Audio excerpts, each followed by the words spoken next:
A cartoon cat has explicit sex on screen, gets high, participates in a race riot, and makes $90 million at the box office. Fritz the Cat wasn't just controversial, it was banned in multiple countries, refused by newspapers for advertising, and given the same rating as Deep Throat. But here's the twist. The artist who created Fritz, he hated the movie so much he murdered his own character. And the director, he went on to prove that what shocked audiences in 1972 is now considered tame compared to what airs on primetime television. This is the story of the X-rated cartoon that changed animation forever, and the three-way war between the artist, the director, and the marketers who all thought they were making completely different movies. In 1972, a low-budget cartoon about a horny cat shocked censors, outraged critics, got banned in multiple countries, and accidentally invented a whole new category of entertainment,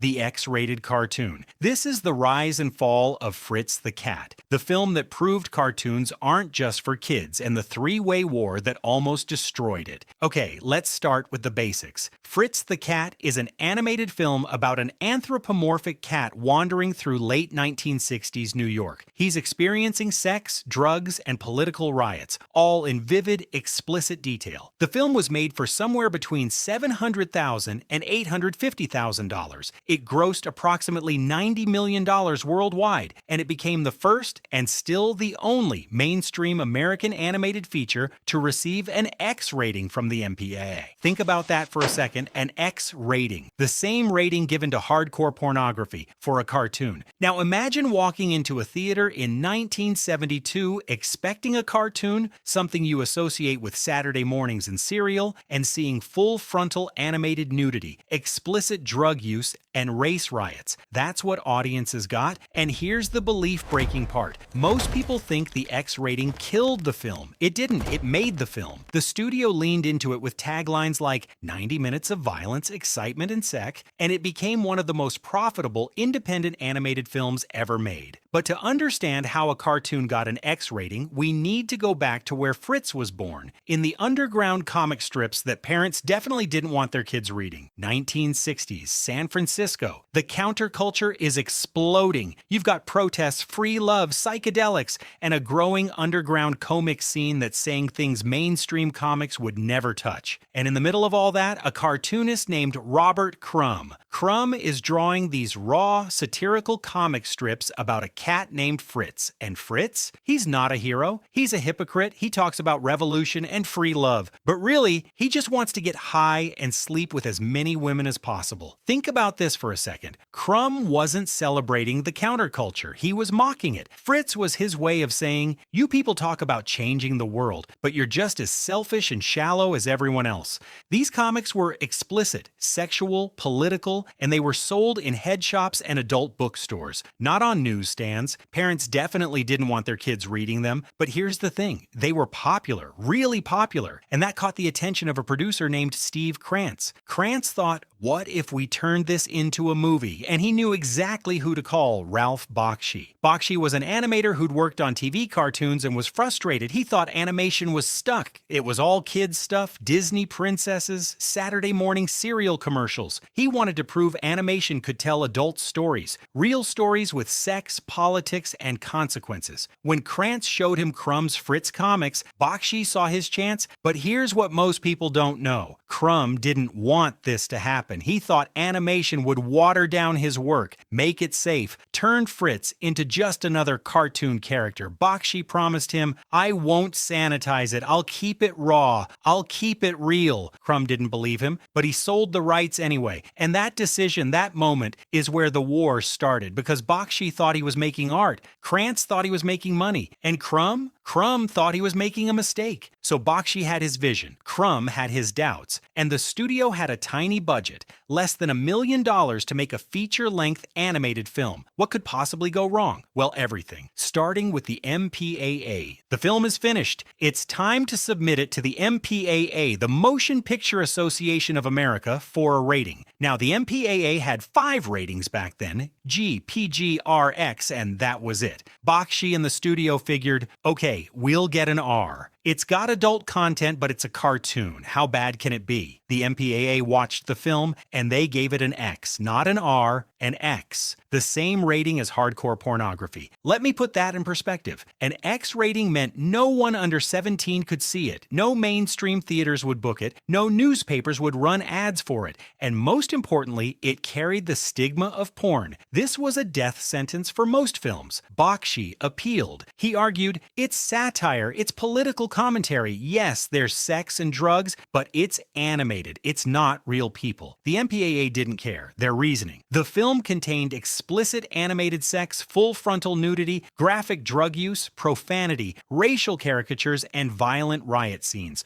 all in a medium that could theoretically appeal to children. They had no other category for it. X was the only option. Now here's where it gets interesting. Most filmmakers would panic. An X rating meant financial disaster, but the distributor, Cinemation, looked at that X and thought, wait, this is the first X-rated cartoon ever made. That's not a problem, that's a headline. So they leaned into it hard. The posters screamed, X-rated and animated, the tagline, 90 minutes of violence, excitement, and sex. They weren't hiding the rating. They were selling it. And guess what happened? Newspapers refused to run the ads. Conservative theaters wouldn't book it. Parents' groups protested. And all of that controversy, it made people desperate to see what all the fuss was about. The film opened in a handful of theaters, then a few more, then it spread. By the end of its run, Fritz the Cat had made approximately $90 million worldwide on a budget of less than $1 million. Think about that. The X rating, the thing that should have killed the film, made it one of the most profitable independent animated films ever made. Because Cinemation understood something Hollywood is still learning. Controversy sells. Tell people they can't see something and they'll line up around the block to see it. So the marketing worked. People bought tickets, theaters were packed, but what they saw inside those theaters, that sparked a debate that's still happening today. Okay, so let's talk about what's actually in this movie, because if you've never seen Fritz the Cat, you might be wondering, how bad could it really be? It's a cartoon. Let me walk you through it. The film opens with Fritz, a college-age cat, trying to seduce female students by pretending to be deep and intellectual. Within the first 15 minutes, there's explicit animated sex. Not implied, not fade to black, full-on graphic animated intercourse. Fritz gets high, on screen, in detail, and hallucinates. He goes to Harlem where the film depicts black characters as crows in a way that's, let's just say it hasn't aged well. There's a riot. Buildings burn, people die. There's religious satire, political violence, and a scene where Fritz has sex with multiple characters in a bathtub, while a revolutionary rants about overthrowing the system. Now, if this were live action, it would still be shocking, but it's animated. It's in the visual language of Bugs Bunny and Tom and Jerry, and that's what made people lose their minds. Because here's the thing, we're conditioned to see cartoons as safe, as innocent.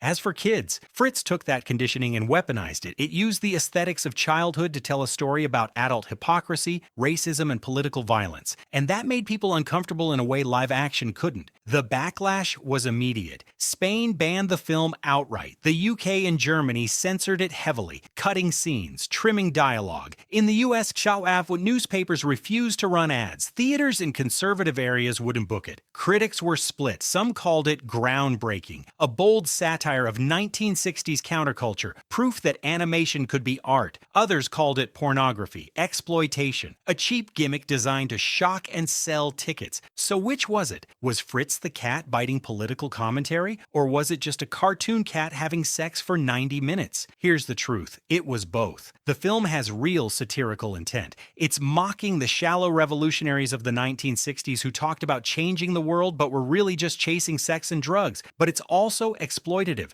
The racial caricatures are ugly. The treatment of women is problematic. And the studio absolutely marketed it as cartoon porn. Fritz is messy. It's contradictory. It's trying to be smart and shocking at the same time. And that's exactly why it worked. Because while audiences debated and censors banned, something else was happening. Hollywood was watching, and they were learning a very expensive lesson. Okay, so Fritz the Cat made $90 million. That's a huge number for an independent film, but the real impact, that wasn't the money. It was what the money proved. For decades, Hollywood had believed one thing: cartoons are for kids. Sure, there were exceptions. Some Warner Brothers shorts had adult jokes, but feature-length animation, that was Disney. That was families. That was G-rated. Fritz shattered that belief because Fritz proved there was a massive, untapped audience of adults who would pay to see cartoons made for them. Not cartoons with a few winks and nods for parents, cartoons that were explicitly, unapologetically adult. And once Hollywood saw that, everything changed. Bakshi himself made more adult animated films, Heavy Traffic, Coonskin, Wizards. In the 1980s, anime started getting imported. Akira, Ghost in the Shell, showing American audiences that animation could be serious, violent, and philosophical. Then in 1989, The Simpsons premiered. Now, The Simpsons wasn't X-rated, but it was the first prime-time animated sitcom aimed at adults since The Flintstones. And when Fox executives got nervous about putting a cartoon in prime time, Matt Groening pointed to Fritz. Adults will watch cartoons if you make them for adults. The Simpsons became a cultural phenomenon, and that opened the floodgates. 1997, South Park debuts. It's crude, offensive, and pushes boundaries Fritz could only dream of, and it airs on basic cable. 1999, Family Guy, then American Dad, then Bob's Burgers. 2010s, Archer, BoJack Horseman, Rick and Morty, adult animation that's not just comedic, but emotionally complex. 2020s, the streaming boom. Netflix, Hulu, HBO Max, all investing heavily in adult animation. Today, adult animation is a billion-dollar industry. There are entire categories: primetime sitcoms, edgy streaming shows, prestige dramas, anime imports, video game adaptations, and it all traces back to Fritz. Not because Fritz was the best, not because it was the most important artistically, but because it was first. It was the proof of concept. It was the film that made studios realize, oh, adults will pay for this. Think of it like this. Fritz the Cat is to adult animation what the iPhone is to smartphones. It wasn't the first attempt, but it was the first one that worked commercially. And once it worked, everyone else rushed in. So Fritz changed everything. It proved animation could be for adults. It made a fortune. It influenced an entire industry. It should be celebrated, right? Well, there's one person who definitely didn't celebrate. The man who created Fritz in the first place, Robert Crumb, hated the movie. Not disliked, not disappointed, hated. And his response was extreme. He killed Fritz. In 1972, right after the film came out, Crumb drew a comic titled Fritz the Cat Superstar. In it, Fritz is murdered by a jilted ex-girlfriend. She bashes his head in with an ice pick. The final panel shows Fritz dead with a caption, "Fritz the Cat is dead. He will not be back." Think about that for a second. Your creation just made $90 million.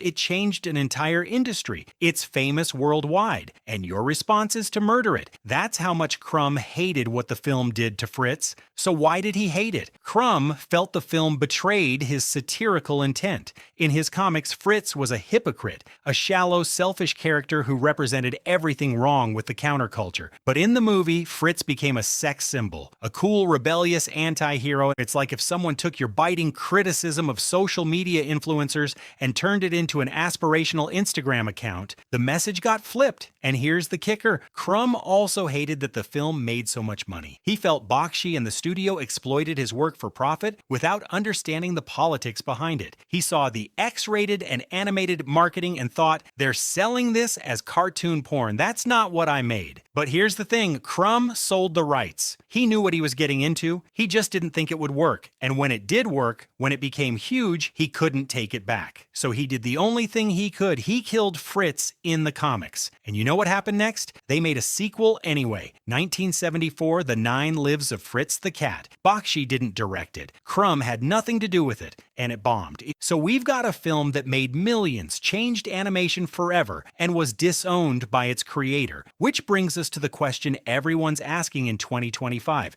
Is Fritz the Cat still shocking, or is it just problematic? Okay, so let's talk about watching Fritz the Cat in 2025. Because if you go into it expecting to be shocked, shocked? You're going to be disappointed. The sex? South Park has done worse. The drugs? Rick and Morty has done weirder. The violence? Invincible has done bloodier. What shocked audiences in 1972, the explicit content, the X rating, now feels almost quaint. Because we live in a world where adult animation is everywhere, where you can watch a cartoon character get graphically dismembered on Amazon Prime. Fritz's sexual content isn't shocking anymore. It's just there. But here's what is uncomfortable: the racial caricatures and the treatment of women. The film depicts black characters as crows, a visual choice with a long, ugly history in animation. The female characters exist mostly to be seduced or discarded. And while the film is trying to satirize 1960s attitudes, it's not always clear whether it's critiquing those attitudes or just repeating them. A 2022 BBC retrospective put it this way: what shocked in 1972, the sex, the drugs,